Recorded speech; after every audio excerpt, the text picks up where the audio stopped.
So a couple weeks ago, I was on Mike Robertson's podcast, and we were talking about the evolution of my career.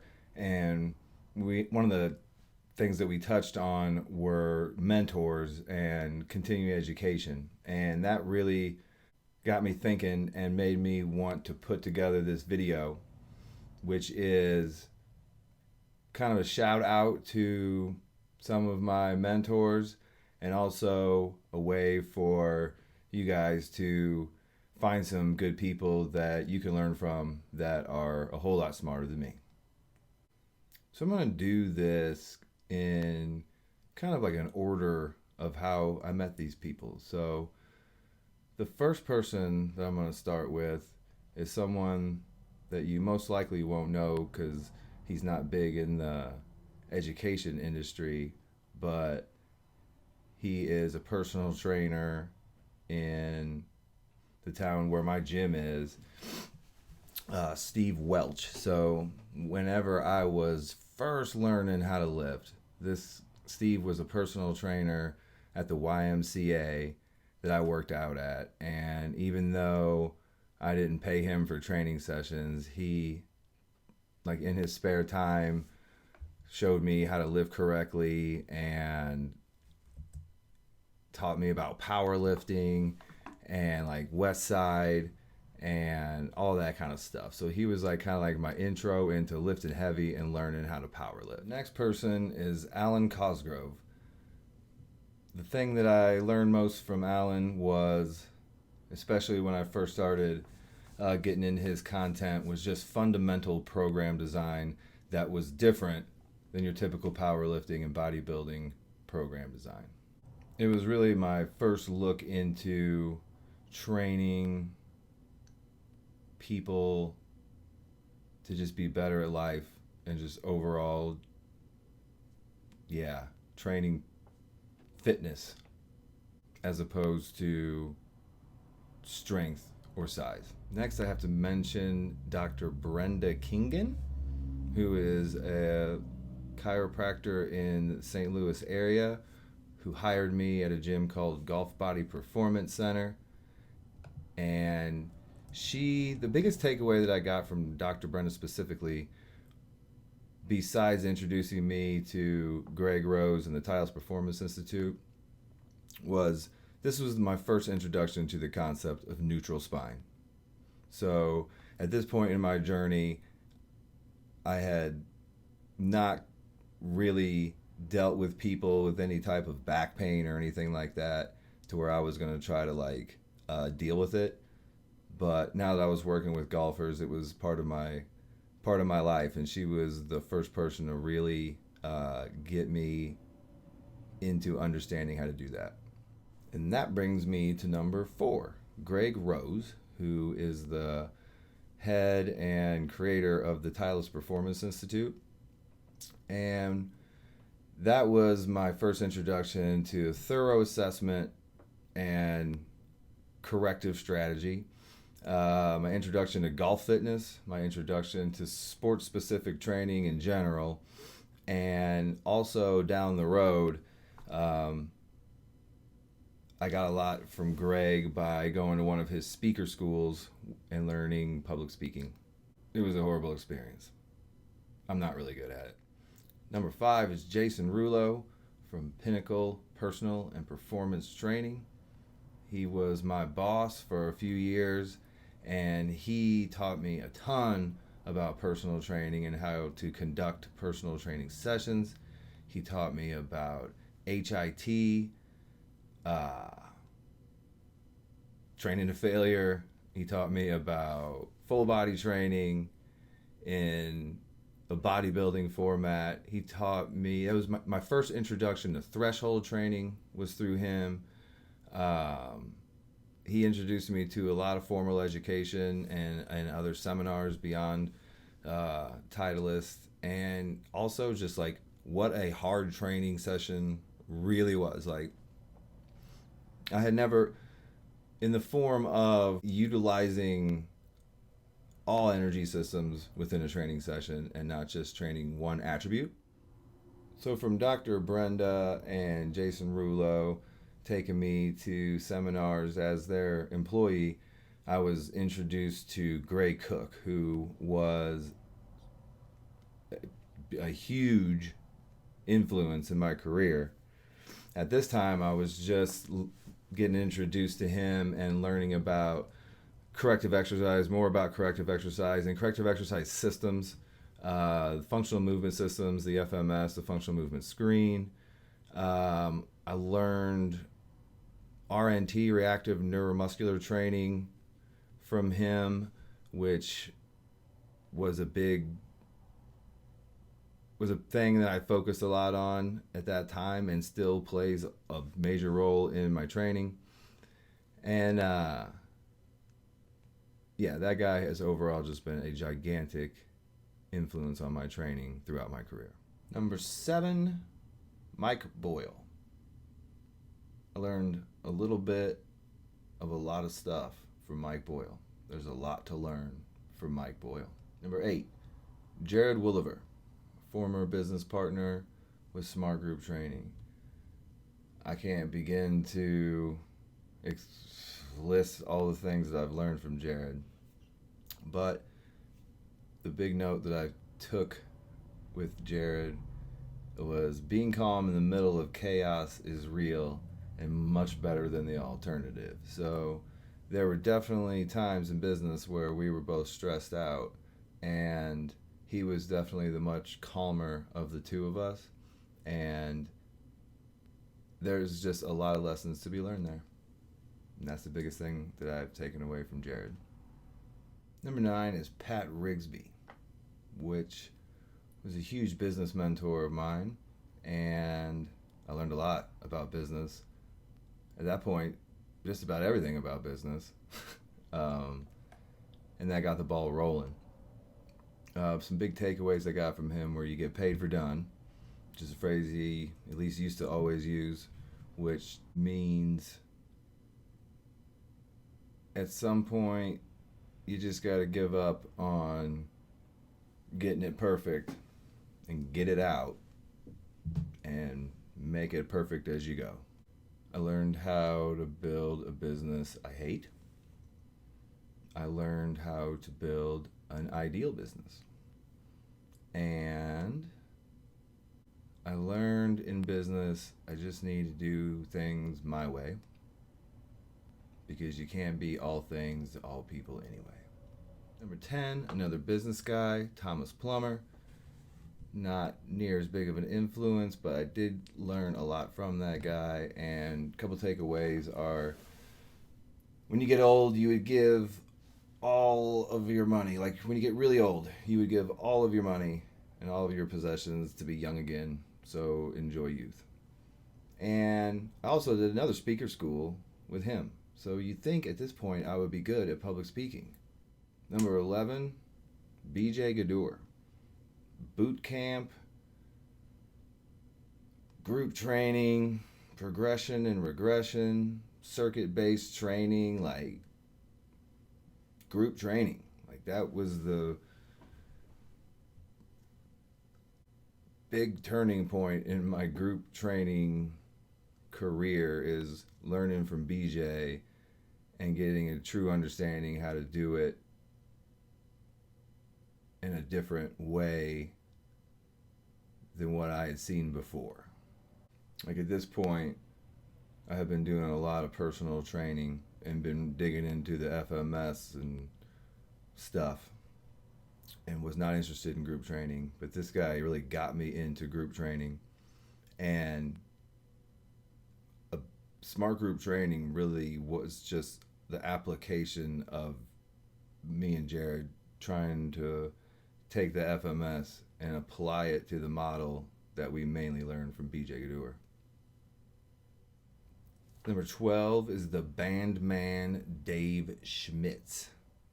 I learned everything that I know about resistance bands from the bandman Dave Schmitz. Number 13 is Jason Brown. At the time, kettlebell athletics, and that guy taught me kettlebell fundamentals, and he also taught me how to have fun with exercise. Number 14, Pavel Tatsulin, hard style, and relaxing into stretching. Number 15, Brett Jones. I actually learned a lot from Brett Jones, doing stuff with FMS. So I assisted Brett Jones on a lot of kettlebell workshops. So I learned a lot more about like the kettlebell fundamentals and then more advanced stuff also. But a big takeaway I got from him, when I think of him, I think of sometimes you have to hide the broccoli in the fruit smoothie, which is something I say all the time, which was his way of saying that sometimes with people, you're not going to want to give them corrective exercise. You're just going to have to kind of layer in stuff without them knowing about it. 16 is Dan John, who also with the whole Pavel FMS hardstyle world, that's how I met him. He was my HKC instructor. He taught me how to kettlebell swing at a different level, just a different way. But my biggest takeaway from Dan John is when it comes to the whole big picture of health, fitness, performance, and program design, all of it, just keeping it simple can go a long way. Number 17, Mike Robertson. Assess and Correct was his first product, where I learned about Mike Robertson, Bill Hartman, Eric Cressy, Mike Reinold. That group of dudes were extremely instrumental in learning a different philosophy in assessment and corrective exercise, and a completely different approach, which expanded my view of how to look at things very deeply. And Mike specifically, I spent a lot of time with, going to his gym because it's like 4 or 5 hours from where I am. So me and Jared would go there, and he would do assessments on us, and him and Bill Hartman would do assessments on us, write programs for us, train us, teach us stuff. So whenever I was still putting together the basics and get into a little bit of a higher level understanding, Mike Robertson was there to really kind of take things to the next level on the world of assessment, resets, repositioning, and just overall program design. So Mike's number 17, Bill Hartman's number 18, Eric Cressy's number 19. Those three kind of took me into a different world, and also a world of much more increased knowledge of sports performance training. Number 20, Lois Laney, who is an expert in restorative breathing. And I realize that she was really teaching me about the nervous system. And that's what that was my big introduction to the nervous system, and how breathing, training, lifestyle can, how that all works together. Another big thing I learned from her was how subconscious emotion can affect physical being, posture, movement, everything. Number 21, Tom Tessero, the owner of the Healing Arts Center, which is a massage school that I attended.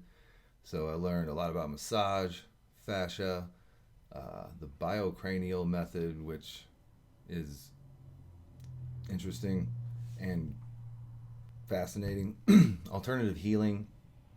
And not only was he like my teacher and the owner of the school, but we learned a lot together, and we took courses together. We learned a lot from Lois. and we did like the neurokinetic therapy course and learned a lot of stuff together, and that's why he was another big influence. Number 22, Martin Rooney, who is the founder of Training for Warriors.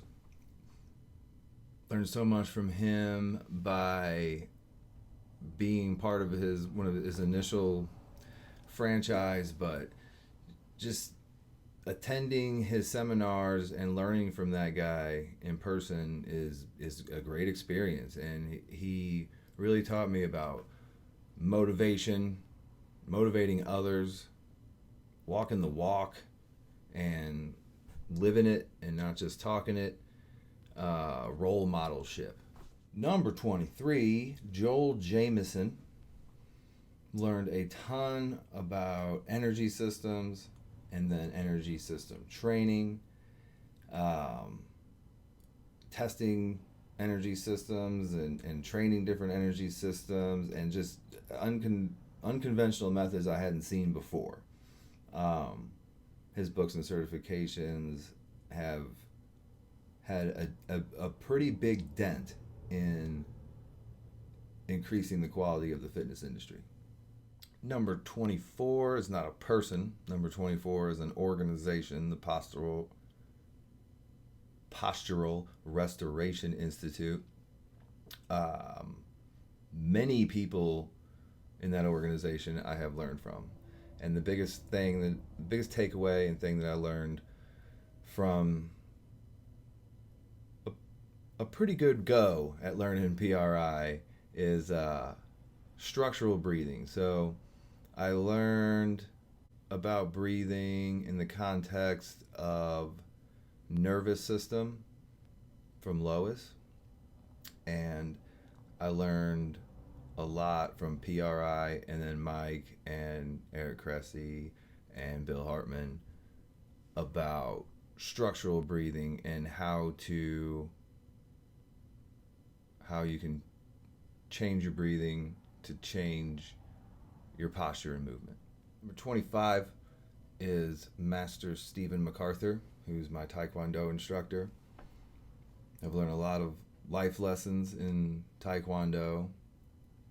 He's a traditional Taekwondo instructor, so I appreciate that about what I do there and the lessons that are learned in there.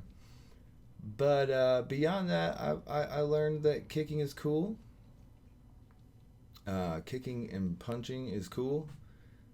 And kicking and punching will make everybody better at everything in life if they do it more. Number 26 is my wife, business partner, and companion on the training floor for a good majority of my training career. Sarah Long, formerly Sarah Spaulding, currently Sarah Long. So many things that I could mention here, takeaways, but I'm just going to mention one, and that is that being nice to people is more important than being smart. Okay, so that was the top 26 people that have had a major influence on my career so far. But real quick, I just want to share with you a handful of people that I've been learning a ton from lately. All right, rapid fire. Number 1, Mike Robertson, all over again. Number 2, Bill Hartman, all over again. Number 3, Andrew Huberman, about not training the body. Connor Harris, kind of like a blend of PRI and Hartman, and explains things really well. David Gray, a lot of knee stuff, a lot of plyo stuff, a lot of good stuff overall. Pat Davidson, makes me feel stupid.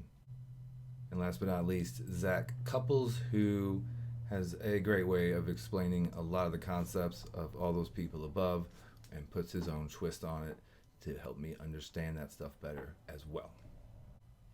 So that's all I got for this one. I know I missed a bunch of people.